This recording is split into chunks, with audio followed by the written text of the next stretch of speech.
When she reached the Pont du Mont Blanc, she picked up her pace. Daniel would be home from the gym soon.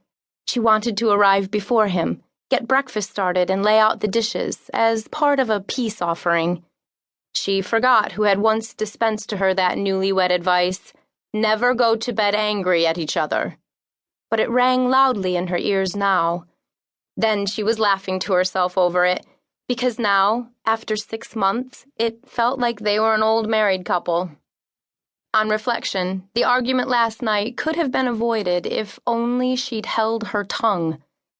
Telling Daniel he'd had too much wine as she pulled him into the foyer to leave the Del Arches apartment, loudly enough to be overheard, wasn't politic, particularly since she'd had too much wine herself. They'd ridden home in a taxi in silence. This morning, Daniel had left for the gym without a word.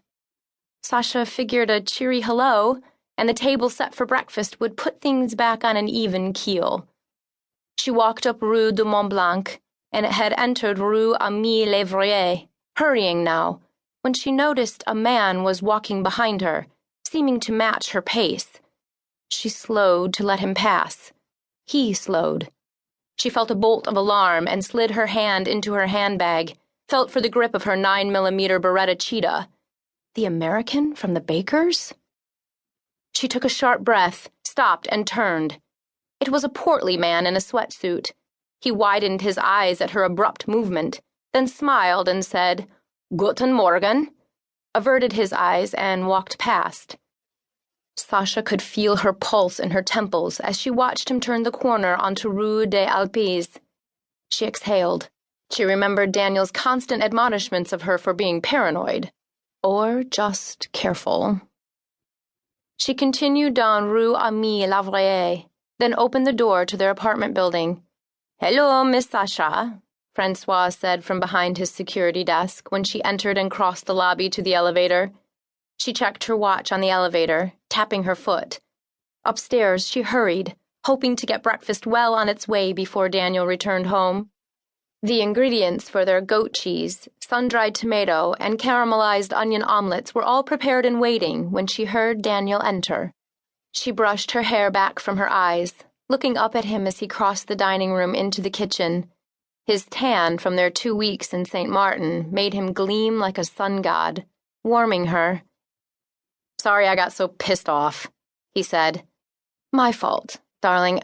I had too much wine," she smiled back. Her rising desire and hunger for him told her it wouldn't require breakfast for them to make up. She turned off the burner, reached out to Daniel as he took her in his arms and kissed her. A half-hour later, she cradled her head on her elbow in bed next to him, running a finger over his chest. "That was a better way to break the ice from last night than I'd planned." He leaned over and kissed her. "I wouldn't have complained about breakfast, but..." He grasped her hand. "I agree with you." He kissed her, then stood up.